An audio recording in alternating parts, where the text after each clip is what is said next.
Welcome to Kindred, hosted by me, Kate, and my sister, Jen. In this podcast, we explore our human relationship to the natural world. In connecting to this planet, we also connect to understanding, compassion, and empathy. How can we see ourselves as not separate or above animals in nature, but a critical and integrated part of an active ecosystem? Through conversations with animal advocates, scientists, conservationists, and many others, we look to inspire a new awareness of how and why we connect to animals and nature in order to repair and restore our relationship to the natural world.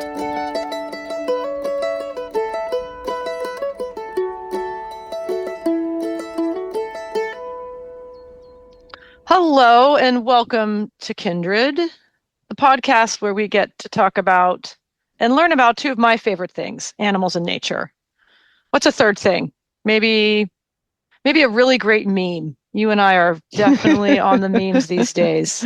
I do enjoy a meme. I really love opening my Instagram and seeing in that little corner, we have a little meme sent from I Bet My Sister. There are some hilarious ones out there. My gosh. People are funny.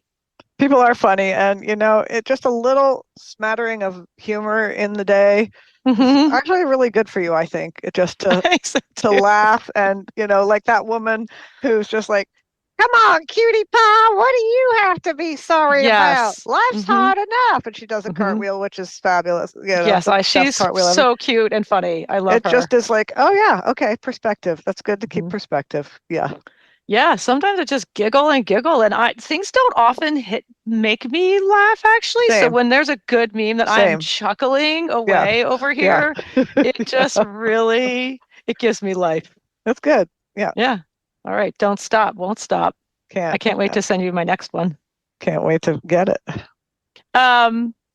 Before I forget, I wanted to remind people if they would like to get more Kindred in a different form. I'm happy to send you memes, listeners, if you'd like. Just, let's be friends on text. But if that's not really what you're interested in, you can sign up for our newsletter. And it's a great way to learn more about what we're up to, more about our guests. And we often share relevant articles with the interviews. And we send it out every other week during our drop season only. And then we take a break. So it's not something that's overloading your inbox as well, which I really love. And if you want to subscribe to it for free, head to our website, kindredpodcast.co, and sign up. It's on the homepage. I love our newsletter. It's bright and cheerful, and we usually have some really good kind of info. So please check it out. So boy, there's so much going on these days in this big old world, sister. And it's times like these when things seem a little unsure that I'm especially grateful for the people we get to speak with and steep in their experience and just with the most beautiful parts of this incredible planet. I guess, for me, the natural world offers such a steady, wise continuity at times of uncertainty for me. And I'm just so grateful for that. Yeah. And I think that stepping back away from screens and away from news and just getting outside, the perspective that provides just is very centering. And it's just, I think it's a sort of like a recharging. Oh yeah. Okay. There's still lots of places where I could feel grounded, you know, and so true. Just to remember that that's still available. It hasn't gone anywhere. Right. Exactly. And, today is one of those conversations that really offers me that energy and it's a chance to go places and learn about an animal that you and I have a deep respect for. And absolutely. Yeah, so I'm acutely grateful for the people like our guest today that, dedicate their entire lives to conservation and animal welfare. And they're the keepers and watchers of our fellow species. We talk about it and we love it, but we don't do it to the extent that people like our guest today do. So we're very grateful. Yes. So let me introduce you to our guest and the subject of our episode. Today we are speaking with Katherine Gura, a research scientist at Colorado State University. Katherine primarily studies raptors and is among the world's top owl experts with a focus on great gray owl research and conservation. Yes, girl. She has a background in wildlife ecology and is a long-standing team member at the Teton Raptor Center, working with raptors to better understand their needs in a time of changing climates and habitat loss. We've heard it before, people. Um, so yes, very excited about this conversation. And I can't quite put my finger on it, but this chat affected me in such a comforting, supportive way. I mean, maybe just what we were talking about before. Yeah. Um, it's just Catherine's steadiness and the quiet, stoic energy, like wise energy of the great gray owl coming through. I don't know. It's just what nature does, right? It just grounds Yeah. and centers us. hmm But it was great. It was really great. Yeah. So let's head to the mountains and Let's into the do it. world of the great gray owl, and we will see you at the takeaway.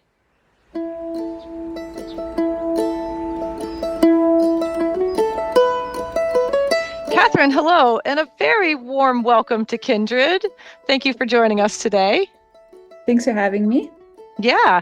Would you please introduce yourself and tell us what you do? I'm Katherine Gura. I'm a research scientist at Colorado State University, and I have a background in wildlife ecology. I live out in Wyoming, and I primarily study birds of prey or raptors. Well, that's great because we love those birds so much. And we are thrilled to have you here to learn all about the great gray owl today.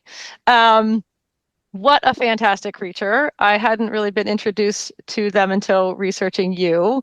There's just some species that we're so drawn to, and this owl is definitely one of them. Um, and Katherine, you've been studying and researching and observing great grays for, I think, about 14 years now. I think so. Yeah, it's been a while. Yeah, that's long enough. So, what was it that put you on a path towards studying them? So when we first started studying them, we really were kind of embarking on a 1 or 2 year study. The state of Wyoming just wanted us to gather some baseline information on them. So they're one of the least studied raptors in North America, and we really didn't even have a sense of whether they lived in Wyoming year round, whether or not they nest, and where that would be. So we started up a kind of short-term project on them Hmm. in 2013, and the more time I spent with them in the field, kind of the more I was enveloped into their world. I got really invested and interested in learning more and more about them. And it kind of snowballed into a long-term study, including me doing my PhD research on them.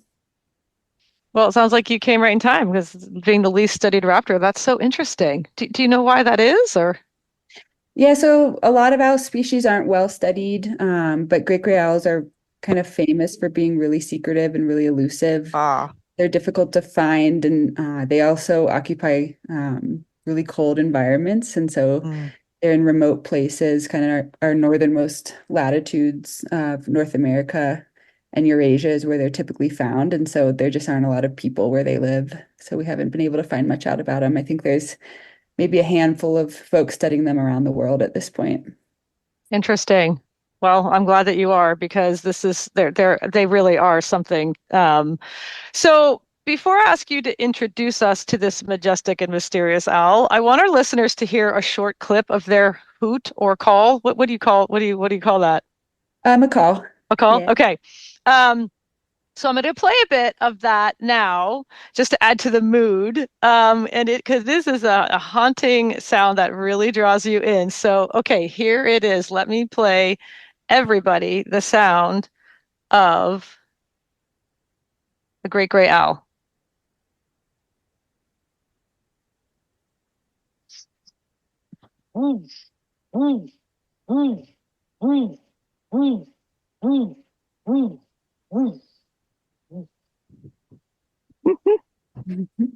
That's cool. Very cool.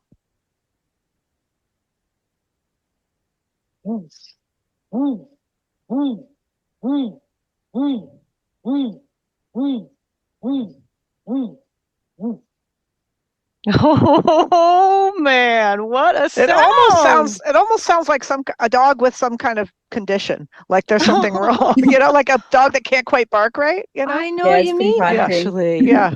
It's Yeah, so amazing. to me, that gave me full body chills when I first heard it. And if I heard that out in the wild, I would run because I would say, we were just joking before, that was a weird dude, and run for your life. This is back away and sprint. So what was it like when you first heard them?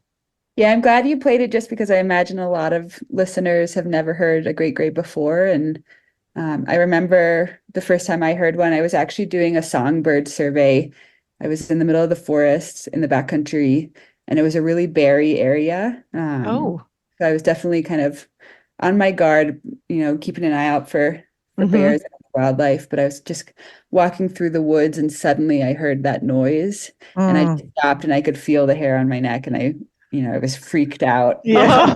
Sure, it was like a huge mammal that was Yeah. near me. That's what it And I sounds was like. kind A of very large looking, mammal. Exactly. That's what it exactly. sounds like. Yeah, I Yeah. was kind of looking around and I couldn't find anything. And I waited and I heard it again above me. And I looked up expecting to find, a bear up in the tree. And there was Right. an adult great gray with a chick right Oh, above me that I hadn't wow. seen. It was pretty Wow. amazing. And so that was That's actually the first amazing. time I saw nesting great grays. And yeah, I'll never forget that moment. You've But it been was hooked ever since. Y- haunting. Yeah, when I So first mhm. heard. they must not be nocturnal then if they're hooting in the daytime So or calling. they're kind of thought to be crepuscular. So they're pretty active at dawn and dusk. We actually didn't really know until I did my research how active they are at night. So I can talk a little bit about that Okay. later. But Okay. but they Yeah, also for are sure. quite diurnal, especially when they have young. Okay. They'll hunt during the daytime to feed their Mm. young. So Oh, yeah. um, so it's So pretty you're recognizable. out there and you're like, okay, that's a bear making a hoot owl is what this is, and then it's like right above you. That's incredible. Okay, so with that in mind, yes, let's take us into the world of great grays. Much of what this owl, I think much of what makes this owl so magnetic is tied to what they look like and how they operate in their environment. So talk to us about their behavior, morphology, and I guess their personalities, so to speak. Yeah, so there are several, I kind of think of them as adaptations that make this species stand out. One of the first ones that comes to mind, is how large they are. So they're our largest owl in North America. They're several feet tall. But they're actually, I do a lot of work capturing them and handling them. And when you have them in the hand, you realize they're all fluff. They're incredibly downy. Oh, They're very light. So even though they're such a big animal, they're actually really lightweight because they're pretty much all feathers. And that's because they're really adapted for those cold environments I was describing before. Uh-huh. oh, They're so they um, need those big downy coats and not a lot of meat to keep warm. exactly. Yeah. So since they're typically found in boreal forests. So for example, in North America, they're across boreal forests in Canada and up in Alaska. And then they drop down into kind of subalpine areas in the United States. So for example, in the Rockies and in the Sierras in California. But that's one of the first things that kind of comes to mind. They're really well adapted for really cold environments, including places like Wyoming. Interesting. And you were saying, Jen, I had looked up a little video of them just to see, and there's people handling them, and they just were like very quiet and calm and stoic, and they're just Mm. looking around, and they got real skinny. And I was asking Catherine, like, are they just chill animals? And you tell us about that. Yeah, so all raptors, essentially, when you're handling them, you really have to control their feet. That's the most dangerous part, their Yeah. talons. Um, but and we often will hood them to essentially take away their eyesight because that calms them down. Right. Yeah. But for many owl species, one of their best defense mechanisms is to camouflage and hope you don't see them. And so Yeah. when they're Mm. being still and skinny and quiet, that's Yeah. really a defense mechanism. It's not necessarily that they're not afraid of you or they're Yeah. Right. calm, or Right. they're They're trying actually to. super Trying scared. to Yeah. disappear. Yeah. Right. Exactly. Yeah. Uh-huh. And that's another kind of adaptation I think of with great grays. They camouflage incredibly well. So I spend a lot of time trying to find them. It's a really difficult task. Somehow blend in perfectly with lodgepole pines and aspens, which are two very different trees, but they're able to accomplish that they really blend in well in their environment. And they're also really quiet and secretive, like I said. So there's kind of a small window in the spring when they'll call pretty consistently when they're courting and trying to pair up. And so that's when I've spent a lot of time out in the field at night listening for them so that we can then kind of find where they're nesting and to learn more about them. But Very generally, sweet. like some owl species, they're much quieter, much more secretive. Yeah. And talk to us a little about they have these beautiful facial discs, and then they have incredible hearing. So tell us like about their ears, and they're not the same height or something, and they've Mhm. got these big discs. Yeah, tell us about them. Yeah, exactly. So the great gray owl actually has the largest facial disc. So that's kind of that round face you're describing, Yeah. of any owl in the entire world. Um, Wow.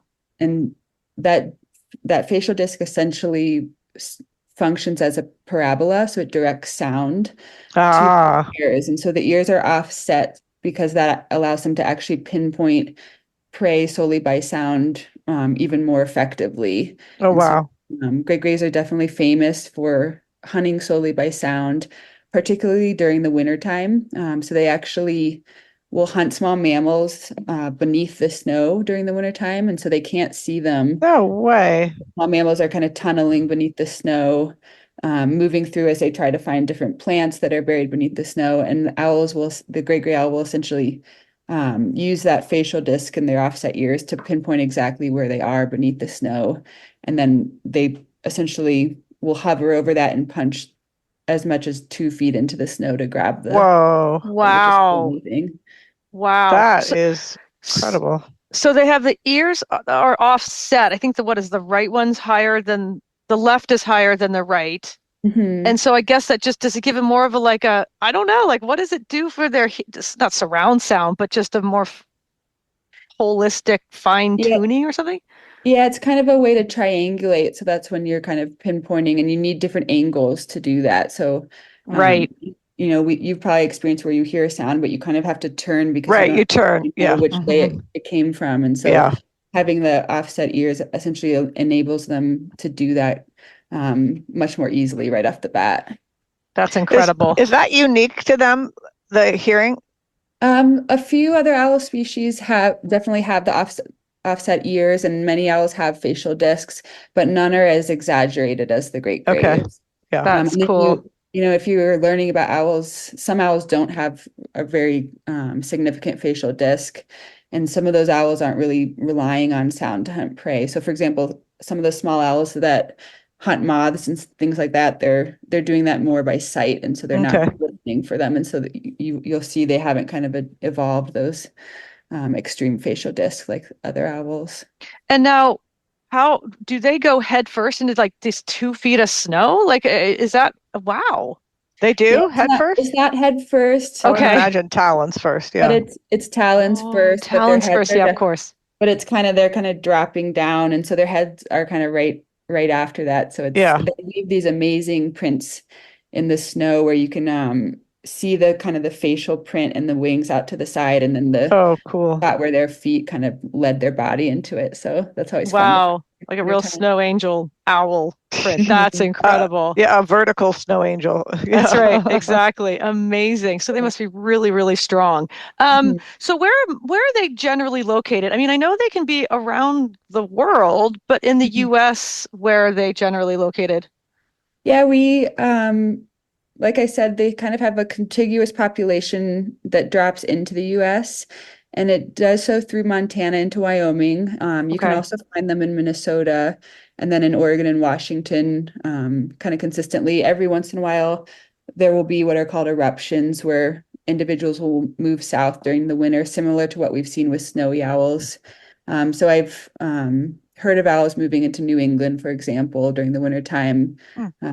But really, the best places to find them are kind of the Pacific Northwest, and then down into Montana and Wyoming and Minnesota.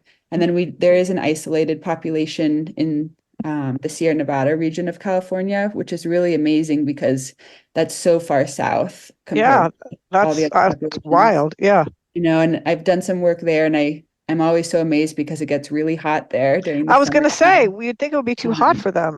Yeah, yeah, but they're they definitely adapt kind of somehow. a small stronghold, but that's an isolated population. And so there aren't individuals from, the Rockies, for example, moving in to kind of contribute to that population. So it was discovered a few years ago that it's genetically distinct from Oh, Interesting. wow. Oh, else. interesting. Mhm. That's interesting. So I wonder if they have something genetically distinct that helps keep them cooler or something, even. I know, we don't know that. I think it'd be really interesting to look at that more closely. When I was doing some capture work there, I did notice they're definitely smaller than the Mm, owls I've worked with in Wyoming, and that's kind of common across animals.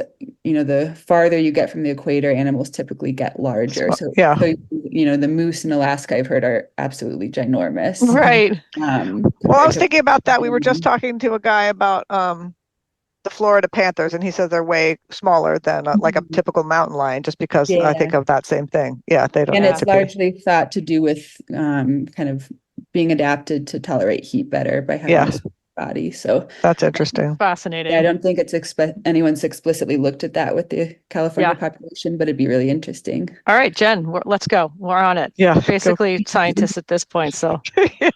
not at By all. proxy. Yeah, not at By all. No. proxy. Uh-huh. Yeah. So But Catherine, yeah, I'd love. Oh, I go just want ahead. to say to your question of kind of where to find them, they're also really adapted to be in large forests. So they really rely on shade during the summertime. So Mm. one of my goals has been to better understand their habitat, but they're really found in older age forests and Mm, closely tied to wetlands. They typically hunt in wetlands, like open wetland meadows or in riparian habitats, okay. find prey. And so it's kind of a mix of, it's not homogeneous old growth forest. They kind of need those wet meadows interspersed as their typical Mm. habitat.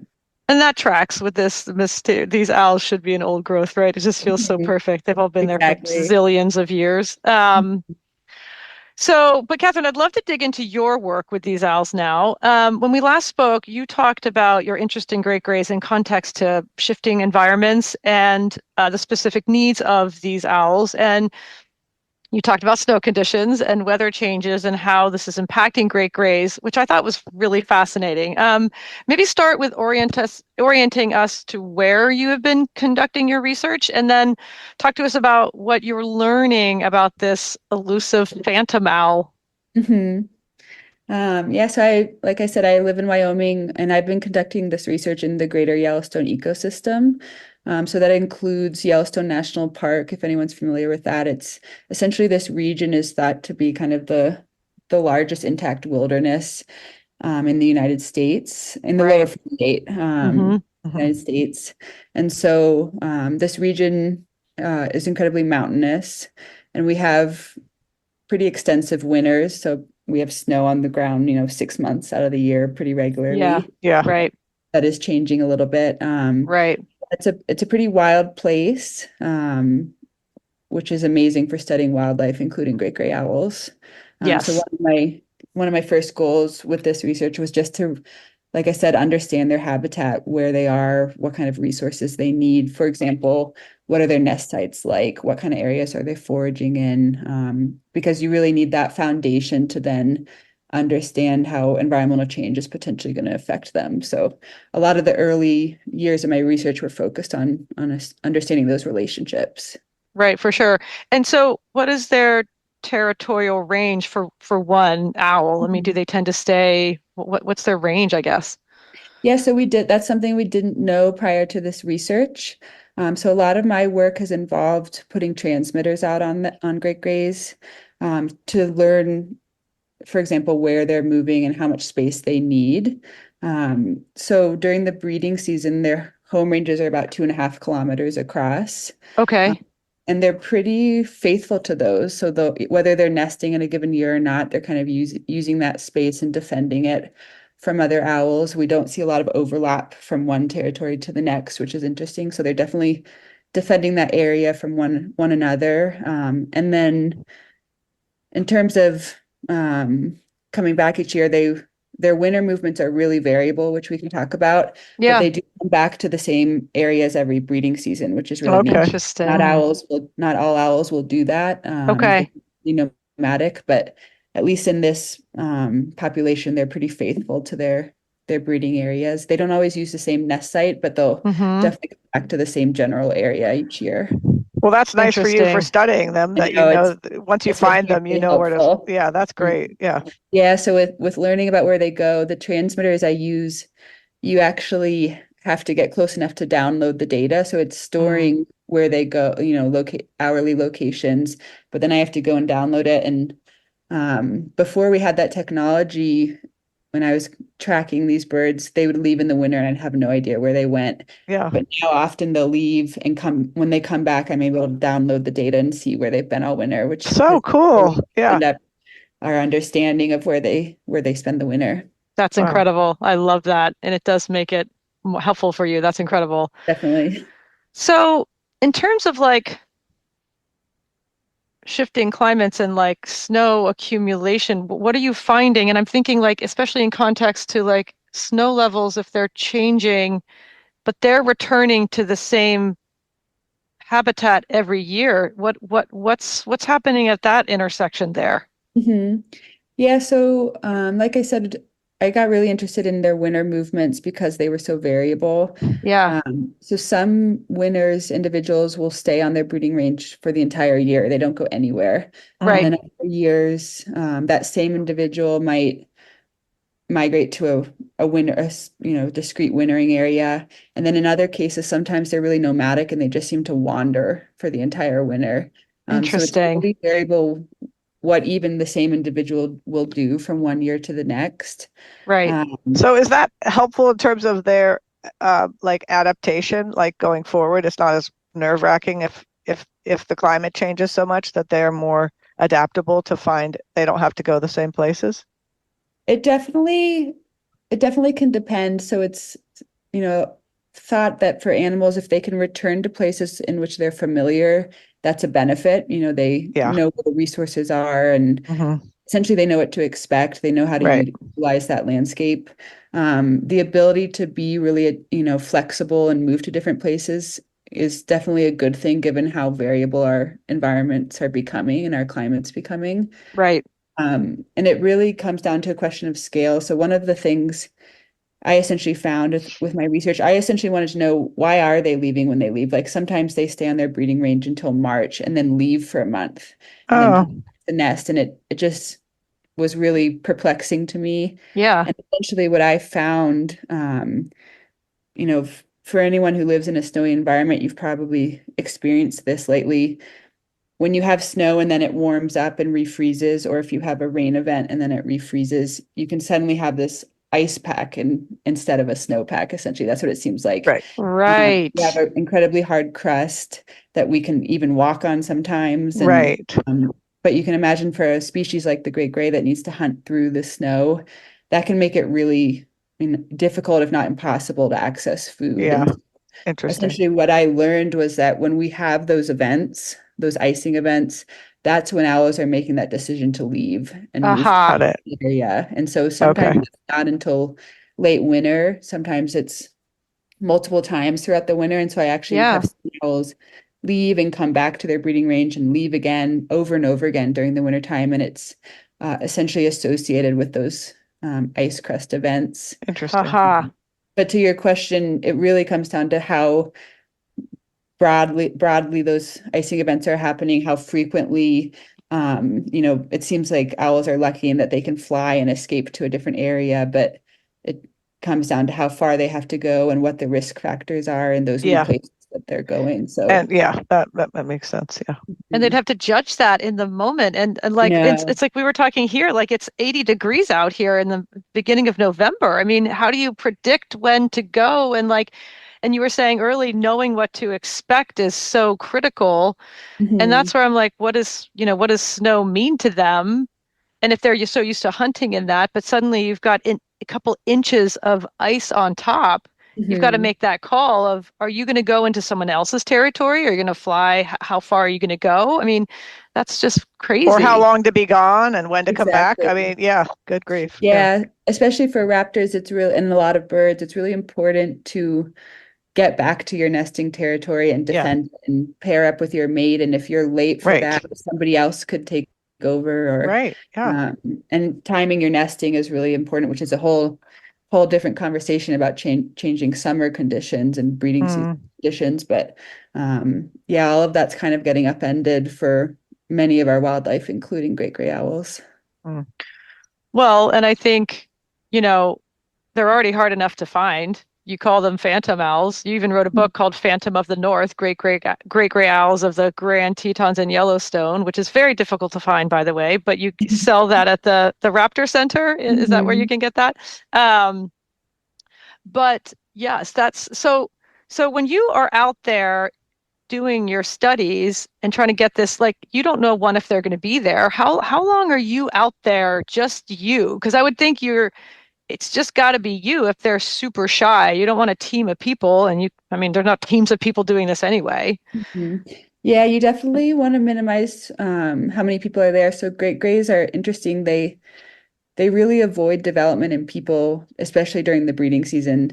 I have one territory on private land here, but it's a pretty kind of expansive property that's primarily under a conservation easement. And then the rest of the territories I monitor are within national forests and national parks. So they're really not near development the way species like great horned owls will be. And so Hmm. um, it is really best to study these birds by bringing in as few people as possible. And I'm often out there by myself Right. with them.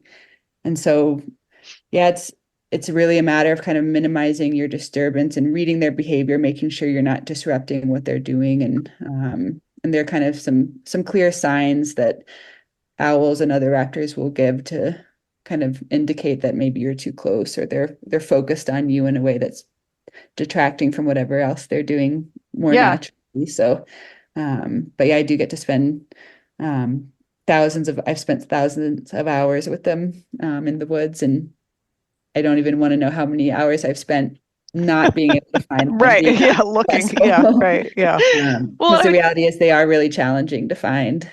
and if you're camping out near them, I'm assuming you're packing out. You've got a tent. You're not just, I mean, that's, and you're just out on your own. But you're also like, you don't want to get too close to where their nests and where they are, because they're just going to keep their prey away as well. I mean, I'm not, they don't just prey 10 feet from their nest, but where Mhm. where do they nest actually? Yeah, that's a great question. Not everyone knows this, but owls in general do not make their own nests. And so you have your smaller owls, which typically are cavity nesters. And then for some of the larger owls, like great grays, they really just need a suitable platform. So essentially it has to be pre-existing. So they're typically they'll use broken off snags, so dead trees that where the limbs fall and you just have this kind of flat surface at the top of that dead tree. Uh-huh. They'll also take over stick nests of other large raptors. And so they'll use American goshawk nests, which also nest in kind of older age forests. And they'll take over raven nests, red-tailed hawk nests. So those are two of the primary nest structures. We also have these growths of mistletoe that will Mm. nest on top of those. And it's kind of this huge mess of debris, and it's actually those are the hardest nests to find because you can often barely see the owl if you can see it at all on top of those structures. Mm. So, um, Wow, that's incredible. mhm. And now, do they, if they recycle a nest, do they have to clean it out, or what do they like? Yeah, so they actually keep incredibly clean nests. A lot of birds like goshawks and Cooper's hawks, when you find their nests, it's just a mess of whitewash, we call it, Yeah. or below Right. the That's what nest. I Yeah. was thinking. Yeah. Uh-huh. It's so obvious when they're using it. I've never really seen anything below a great gray nest. They Wow. keep it incredibly clean. I think it just kind of keeps in line with their secretive nature. I think it's a way to keep Hmm. Yes. predators Ke- away from keying yeah. in on the Fair nest. enough. Uh-huh. And the females, I've spent a lot of time at nests, and the females are primarily are doing all of the incubating, so they're on on the eggs, and then when they hatch, she's often right there near the young chicks. But the only time she'll leave in that window often is twice a day to just regurgitate a pellet. And she'll do that away from the nest. So that's kind of, even when she has eggs, she'll fly away to do that for a couple of minutes, which is kind of risky. You're leaving the eggs kind of unattended for a few minutes, but I think keep that area really clean. Interesting. And when you say regurgitate a pellet, I call it owl gack. So, because just walking around, you can see it's like you mean it's almost like a cat cleaning themselves. They cough up or gack up all the stuff you're just talking about. It's not, I mean, it's vomit, but it isn't. Yeah, so people don't realize a number of raptors do this besides even owls, but when they swallow their prey, or that when they eat their prey, they swallow it whole, like fur and bones and everything. And so, but they can't necessarily digest all of that. So then they'll cough up typically the bones and fur in a pellet. And so that's actually one way owl researchers figure out what owls are eating is by collecting those pellets and dissecting at the bones and figuring out what specific species are contained in those pellets. So I was going to say, I have seen one before, and it has sort of that hairball kind of quality to it. Yeah, you'll see like hair in there, and you'll see like sometimes you see bones. I mean, I'm not saying I've pulled them apart myself, but maybe I have. But yeah, because at first I'm like, because it's not like scat. You can tell it's not like fox scat or, like raccoon. It's something else. I'm like, that looks like a hairball. And it basically is with other junk in there. Yeah, it's mainly fur, but you can also find bones. And yes, we did that with great grays, and great grays are really small mammal specialists. So unlike some other owl species that will, people are always asking me, okay, are the great grays going to go after my cat? So Katherine, you're talking about small mammals. So what generally are they like preying on? Like what's their main game? Yeah, so great grays primarily feed on voles and pocket gophers. In the boreal forest, they're really relying on voles in particular, and then in regions they'll kind of rely on both prey species. And you said gophers? What's a pocket gopher? I don't know what a pocket gopher is. Yeah, okay, pockets. I'm thinking gophers are big. Yeah, they are pretty large, and it makes sense you might not know what they are because they're pretty much primarily subterranean, and then they're beneath the snow. They don't hibernate, neither do voles, so they're active year round. But yeah, pocket gophers are primarily they tunnel underground, and so sometimes you'll see their tailings or eskers. Essentially, they'll leave soil up. They'll to the snowpack during the wintertime. So if anything, you'll probably see those mounds they'll leave behind, but they're pretty much underground, except when they come up to grab plants to eat. So that's when great grays are preying on them. And voles are very small. You'd have to eat a lot of voles to feel full, I would think. Yeah, it's estimated a great gray needs 7 voles a day to survive. So you can imagine they have chicks. They're the males in particular who are doing most of the hunting, while the females are at the nest are putting in a lot of work to bring prey to the chicks and to the female. I've heard of great grays having up to 8 chicks in a nest. The most I've seen here is 4. Wow. That's a lot of chicks. Wow. I would think it'd be like 3. They're so big and they have so much to feed. That's incredible. Yeah, so that's why they're kind of hunting during the daytime. They have to, Right. Work to do, so that's why you can see a lot of mouths to feed. Yeah, that's right. Interesting. So, Katherine, hearing about your work and sort of some of the challenges that you face in just observing and researching these owls, it makes me think of, many birds of prey and the challenges that they're facing. Challenges above and beyond as issues of habitat loss and climate shifts seem to be escalating. And if I'm correct, the Yosemite great grays are listed under the California Endangered Species Act. Is that correct? They're endangered species. Okay. So talk to us about the biggest threats or challenges impacting great grays today. Yeah, so there's a few big hitters. Like a lot of wildlife, habitat change is a real risk factor for great grays.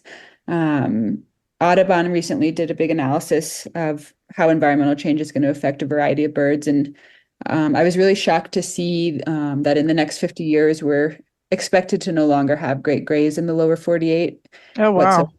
And that's my gosh. anticipated habitat change. And so even though great grays are, we think of them as kind of being in these remote areas, like I said, they're tend to be far from people. You would imagine these are kind of undisturbed areas, but the reality is these habitats are really changing. So resource extraction and timber and logging is a big issue for their forest habitat. Yeah, that makes sense. Being changed or destroyed. And then another one that's really affecting them are wildfires, particularly in the West and across boreal forests. Those can kind of completely alter their habitat, and similarly beetle kill, so that we have a number of invasive species that are changing their habitat, and beetles that have essentially infested these forests in the West. With our winters becoming more mild, the beetles are surviving over the winter, and so they've really taken off in population, and they're drastically affecting our forests and essentially killing off large stands of forests, which then are susceptible to burning and wildfire. So Wow. those are big changes happening to the forest habitat. And then because great gray owls are reliant on wetlands, the fact that we're having increased drought is a big concern for great grays. They really need these wet meadows in which to hunt. And so as those kind of are drying up and no longer functioning as wetlands, there's a lot of concern over how that's going to impact great grays. But So one just thing, one question before we move on too far, because I'm just like thinking, I'm still like, I mean, blown away by in 50 years, you may not have, we may not have them, but it's like the tree itself, right, is so central to their habitat, to their survival of like this is where they nest and raise their babies, and you've got drought. And if the tree is dead, there's no foliage, there's no protection. They're just out in the sun. They're out. It's very vulnerable. Then you've got these beetles eating the trees that are killing the trees, I'm guessing. And then the fires are like ripping through like crazy. That's incredible. I haven't thought of like, and the beetles is fascinating and terrible. Just these sort of this intersection of it needs this type of tree. Um, and then like yeah, you were just saying, like that's incredible. yeah, and kind of building upon that, as we've talked about, these birds are really adapted for cold places. So heat is a real concern for them during the breeding season. They really are seeking out these really shaded, large, older aged forests because they need to stay cool during the summertime. And so when you add in the fact that our temperatures are getting warmer in the summertime, it just Yes. is all compounding to impact them. Yeah, the shade. Wow, that just really hit me. That's quite the intense little intersection there. So then you were kind of coming forward to meadows and just lack of rain and these like because they so yeah, what's going on with that again? Essentially, there's in some areas where there are great grays, for example, in Yosemite, there's a big effort to restore wetlands because the reality is, wetlands are at risk due to climate change. And also we've, in many places, already altered these areas. It's so kind of, you can imagine lower elevation riparian zones and open meadows and wetlands. That's typically where we put our roads and also our development. And as a result, people, as our population has grown, we've kind of encroached on these types of areas for great grays. And so there's kind of a concerted effort there to try to restore some of these habitats to counter what's been done in the case of so many of these areas being lost for this species. Yeah, And I wow. related to that, I think a lot of people are surprised to learn that the largest source of kind of direct mortality for great grays is actually car strikes. I was wondering about that. Yeah. We hear Yeah, that a lot. so even though they are typically, particularly in the breeding season, avoiding people, like I said, though, our roads are often in the habitat that they want to be in. It's not that they want to be along roads, but often those are Right. routed through, nice open meadows where they want to forage. And then, especially during the wintertime, these birds are moving to areas with less severe snow conditions, and that's often where our roads are and where our communities are. So both in Wyoming and California, we've found that car strikes are the biggest source of mortality. And in Yosemite in particular, they estimate that 25% of the population succumbs to car strikes. And so it's Oh, goodness. really a huge concern there. Like you said, that's a a state endangered population. So Yeah. as we talked about, it's really isolated. It's also really small. I've read estimates of there being between 50 and 200 pairs total in that population. So not many birds there. And so then you think about how many are being killed by vehicles, and you realize what a drastic effect that can have on them. Especially if they have chicks and then they're down to one, one mate trying to care for them. That's really brutal.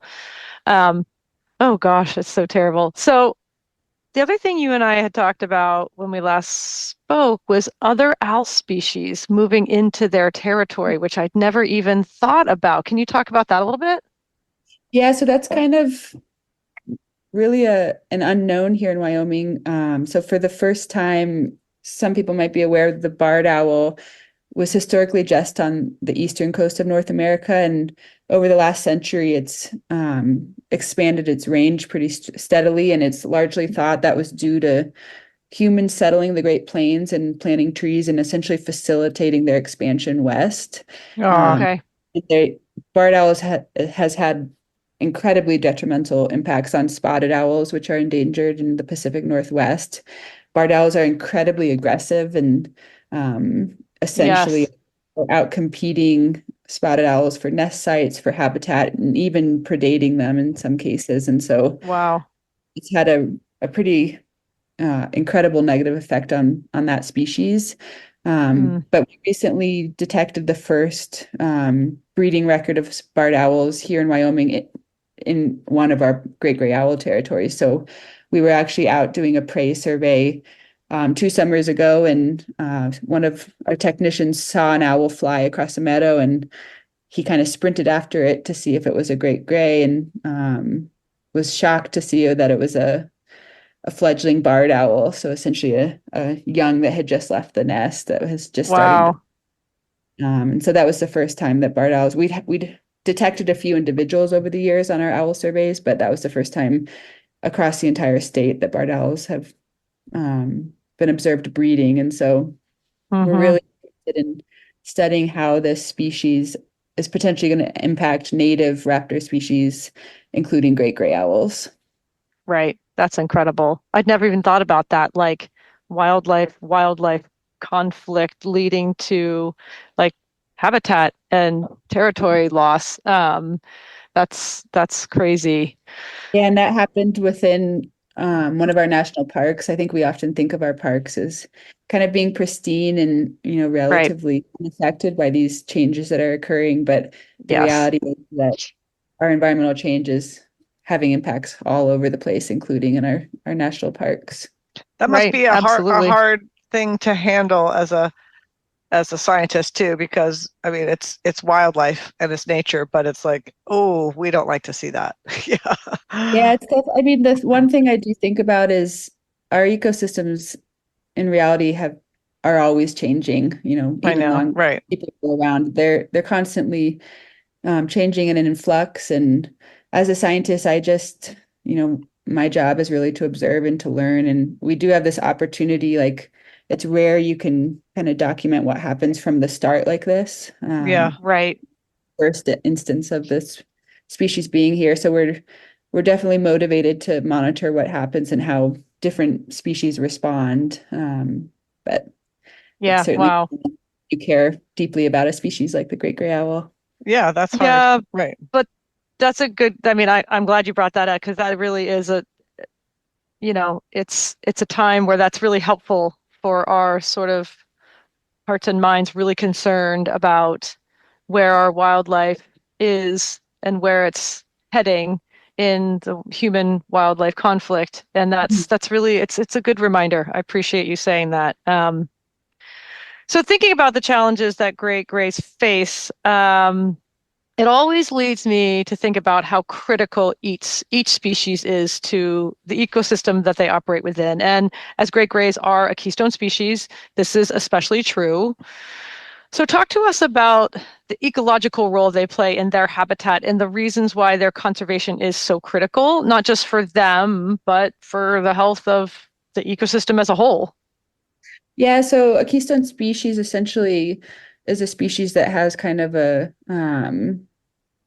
larger effect than would be expected, given how prevalent they are in the landscape, a larger effect on their ecological community. And many raptors are keystone species.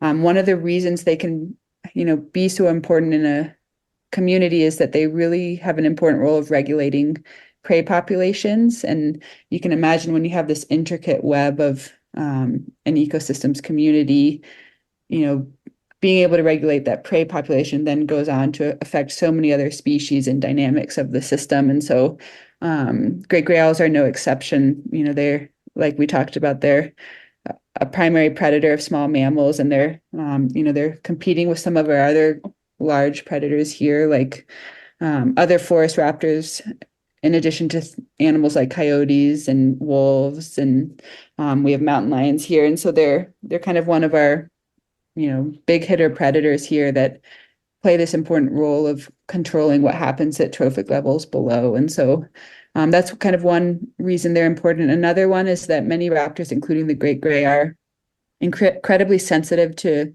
environmental change or to environmental damage. And so they're essentially a bioindicator of the health of the ecosystem as a whole. And so that's one of the reasons behind my research. If we can understand what's going on with great gray owls, the status of their population, how they're responding over time through long-term studies, then we can get a window into how the ecosystem as a whole is doing.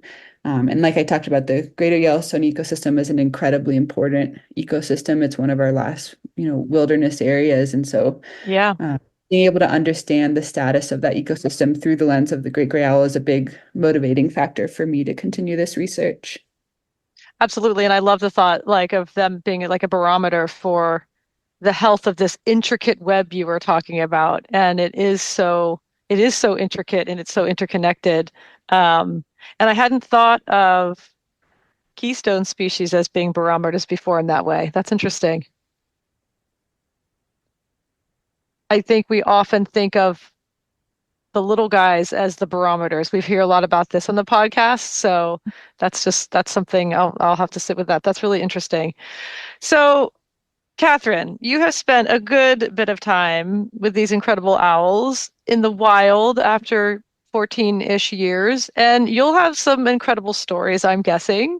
Would you be willing to share with us the most memorable moment you have experienced to date with the A tricky question for me. I've spent kind of an unbelievable amount of time with these birds in the wild, which is I'm really grateful for. So Yeah. I've seen some amazing behavior. I've seen, I've seen great grays fight off predators. I've seen them fight with each other. I've seen them copulate. So I've observed them kind of courting and then finally mate, which was really incredible. I can't imagine many people in the world have been able to observe that. Wow. It's really hard for kind of one story to come to mind. But definitely when I think about or kind of look back on my research with great gray owls, there are kind of two memories that really stand out for me. So one of them, for a while during my study, I was really focused on capturing adult male owls to understand, where they're foraging, their habitat requirements. Mm-hmm. The reality is the females are at the nest for much of the breeding season. The males can be anywhere. So you can imagine you have this large 2-kilometer area of forest to search, like they could be anywhere. And that's kind of daunting. So Right.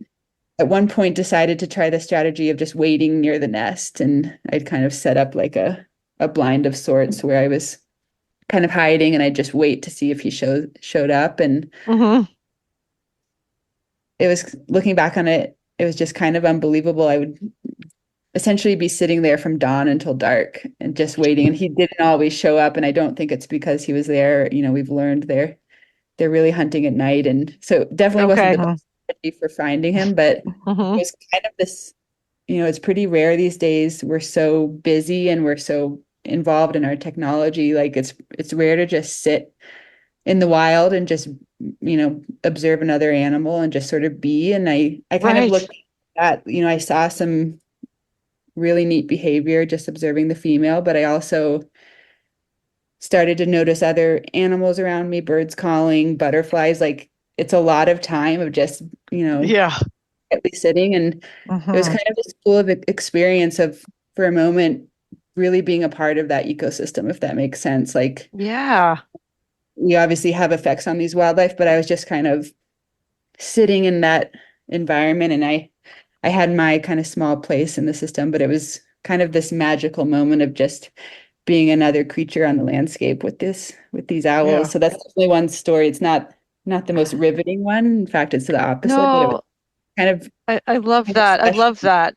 Yeah, because it's really what we talk a lot about here. I love that you shared that story because we talk about that so often on this podcast about one just spending time and if you can a bit of that steeping in nature and having that experience long enough that you start to feel like another creature among creatures and what you're noticing and what you're experiencing and the thoughts that come to mind and how your body feels and just sort of what's going on. It really grounds you into, I would imagine, and it's my experience that you are a part of this ecosystem actually. You do get to be there and in this way, especially, I think that's a really that's a lovely moment. Yeah, and I Yeah. don't know very many people that spend a day in nature Oh, doing nothing. If we're there, we're no. Yeah, hiking or we're doing an activity, just that discipline of just being there is pretty yeah, rare, I would imagine, Yeah, actually. and like I right, said, it definitely wasn't the most productive strategy. And a lot of my research on this bird, because they're so hard to find, it was really right. challenging at times. There definitely was some frustration and even Right. tears. And it's a Yeah. hard bird to study, and it Yeah. requires a lot of motivation and hard work. But then you also Yes, have moments like this where it's really peaceful and even meditative Yeah. to kind of be out absolutely. there with them. And then another story that does come to mind, because I've done a lot of work banding and putting out transmitters, that's all for the sake of science, and we do that for really good reasons. And this is a really incredible bird, and so we wouldn't do something invasive like that if it weren't motivated by the fact that we're going to collect important data that will help conserve them. But Yeah. when I was working in Yosemite, I was really impressed. As a national park, they're really committed to removing any transmitters, once the study is complete. And Mm, capturing these birds in the first place is really hard. And the prospect of recapturing them, I kind of told them, I was like, I can try, but it's going to be a lot of resources, funding, a lot of work. But they're right. committed to that. And so this past spring, I went back and I did a few trips to try to recapture these birds, but I actually recaptured the last owl with to remove that transmitter. And it was just a really rewarding experience where I knew we'd collected the data we needed, and now we were putting in our important effort to allow them to kind of return to their natural state, if that makes sense. And Yes, Yeah. it does. That's lovely. I love studying these birds, and I also have a lot of respect for them. And it just was such an amazing feeling to kind of remove that transmitter that was kind of Yes. nearing the end of its battery life, and there's no reason for this bird to wear that anymore. And so that's another story that kind of stands out as being really It feels very respectful to do that. Like Yeah. they've done their part for you, and now you're going to go to probably a fair amount of effort to be respectful of that. I love that. exactly. Yeah, yeah, it That's was great. definitely a lot of work, and it was absolutely worth it too to be able Yeah, to allow those birds to return to the wild, essentially. that's great. That is Mhm. really lovely. And just another, it's just the longevity of, this, your study and the fact that that was put on and then you got to take it off and it's still living and it's wasn't, that's just, I love that. There's this continuity there that's, it is, Jen, it's respectful and it's lovely and it just must be that moment of, and just, thanking that species for all that it's offered you. It doesn't have to. We don't deserve it. It's not asking to do that, but it says yes in its way. And they just are such a lovely bird. Yeah, and I like the idea that our research, it's really just a snapshot in kind of these much more incredible lives that they're leading. And so I Yep. like we could kind of Yeah. return to. Well, this has been such a fascinating conversation, and it's so important for us to learn about critical species like great gray owls. Catherine, from your perspective, why is this an important conversation to have?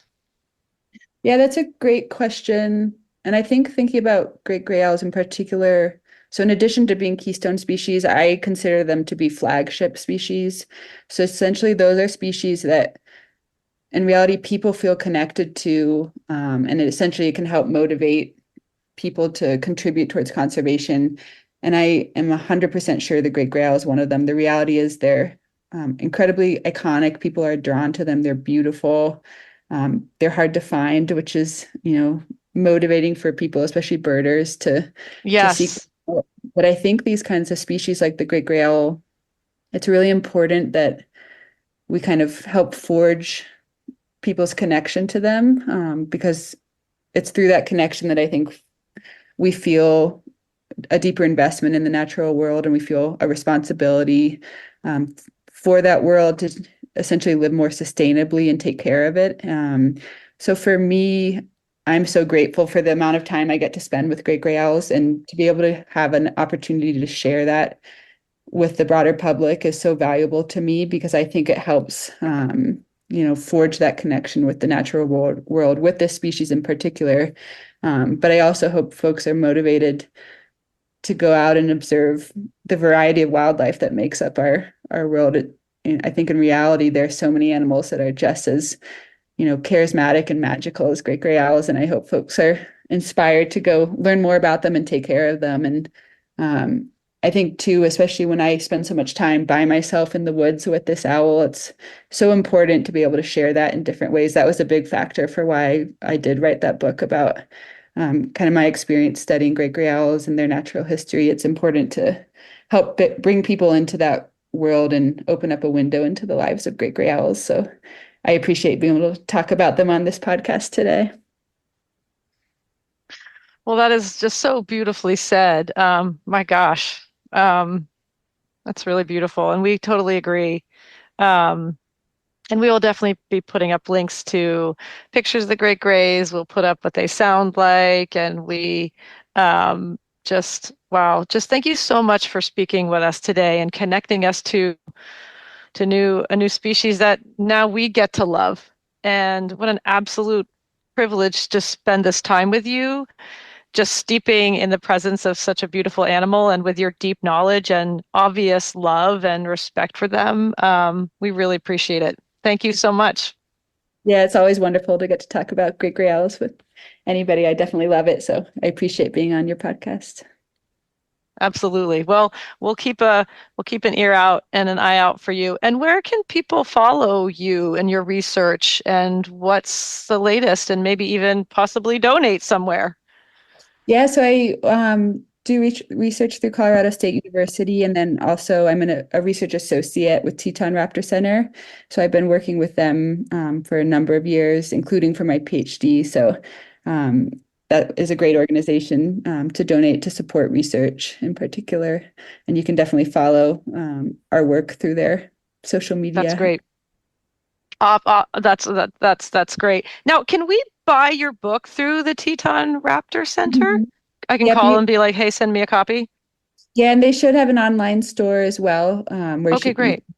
order it there. And I encourage people to do that because the proceeds go to the Raptor Center and go to supporting raptor Cool. conservation, research. They also do rehabilitation of injured and sick raptors and education programs too. So I definitely encourage folks to do that. Great.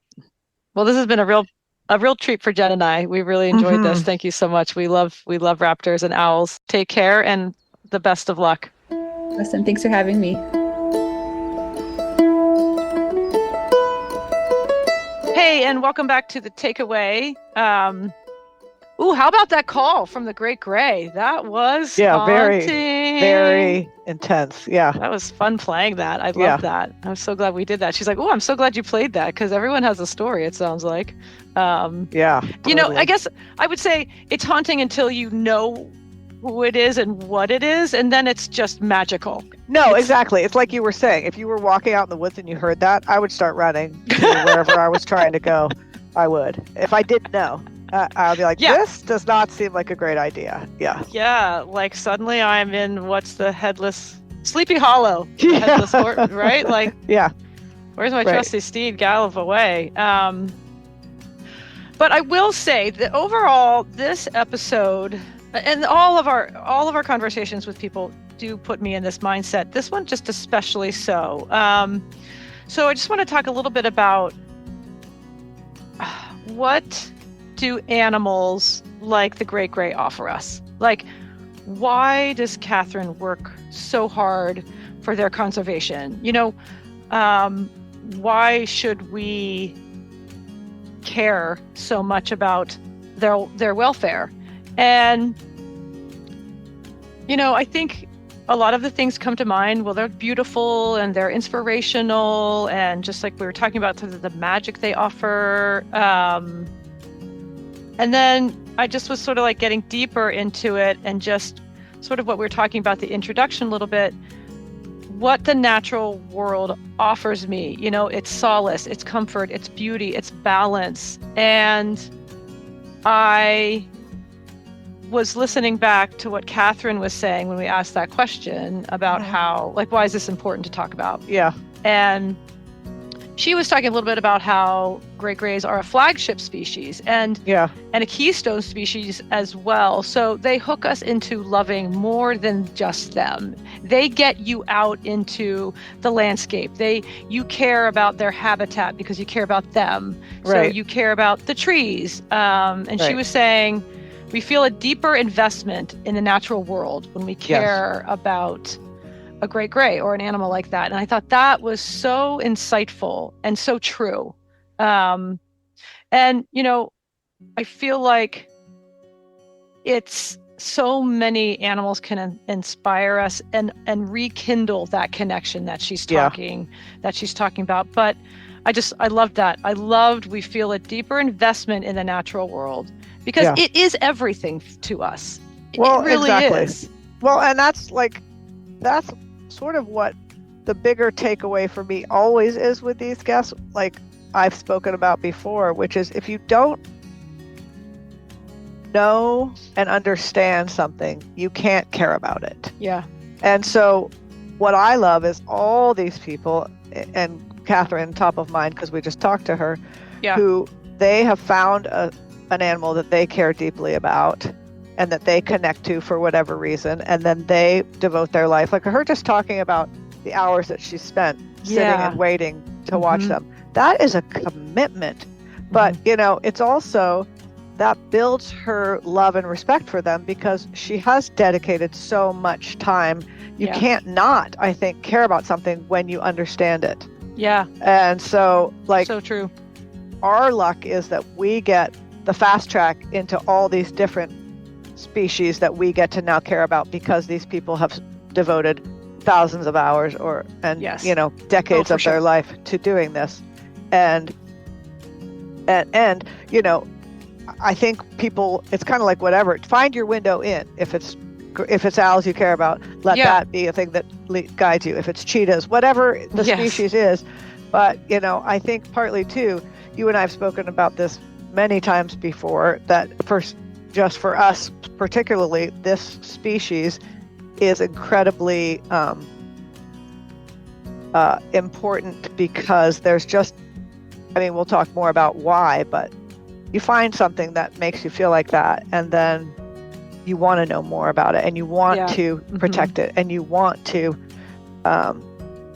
make their lives better. Yeah, right. You do. You get invested. And I think, and to me, these birds they're treasures of the natural world, right? They are treasures, and so many species are.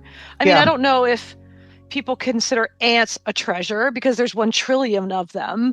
And maybe it has to do with how few there are. And, we are living in a time where we are actively losing species. And of course, I think that is part of the natural cycle. And even Katherine talked about that a little bit. If they move out from wherever and they go more north, well, that's what happens. There is a cycle that's true.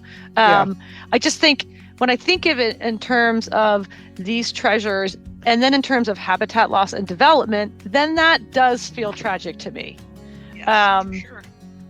I think that's where the difference is because there aren't very many of them, and they're they need their habitat to survive.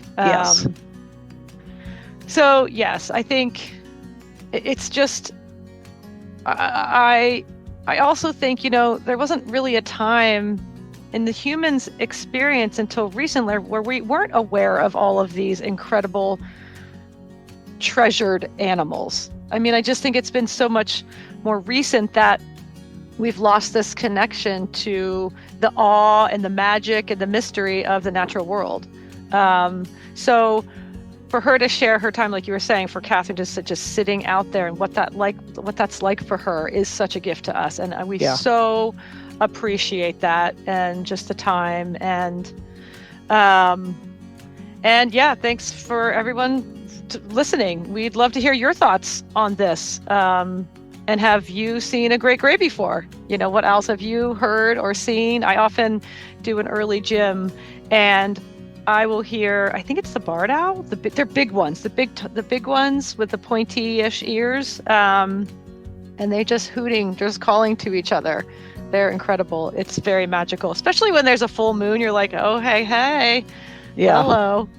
What do you have around where you are? We definitely have the great horned. I'm not sure what the barred sounds like. The great horned. Maybe it's the great horned owl. That's what it is. Those are the ones that I hear a lot. The hoo hoo hoo, that kind of thing. And I want somebody who knows how to find where they are. Like, I want my own personal Katherine to take me just on an adventure and say, I hear it. I know it's around here. Where the heck is it? Can you show me? Or can you teach me how to look for it? I think that would be fascinating to go on. We should do that. Let's look into that. Let's see if we can find somebody who can bring us into our own little, that would be amazing. Yeah, there's somebody that I've gone on bird walks with before who lives around here who might be willing to do that. That would be very I'm not cool. sure if he's an owl aficionado or not, but I bet he would be willing. We could find someone. Yeah. Yeah. So, that's such a great idea. Let's do that. That would be amazing. That would be amazing. So if you have seen a great gray or want to talk about any owls that you guys love, share it with us. You can email us your experience at kindredpodcast.co, or share it in the comments on Instagram at the Kindred Pod when we're posting about this episode. Let us know. We'd love to hear your experiences. And please follow Katherine and her work, and links to all that will also be on our website. Thanks again, everyone. Take care. Find out what owls live in your neck of the woods and see what they sound like, and get full body chills like we did. Yeah. All right, everyone. Thanks so much. Lots of love. Bye-bye. Kindred is hosted by me and my sister Jen. Produced by Kat Gaddy and myself. Sound production and editing by Dan Cooper. Original music by Ellie Grace. And our Kindred artwork was created by Lindsay Coffin. Please follow, rate, and review wherever you listen to podcasts, and feel free to contact us through our website at kindredpodcast.co, where you can also find details about Kindred Plus, our subscription service, as well as links to our social media accounts and show notes.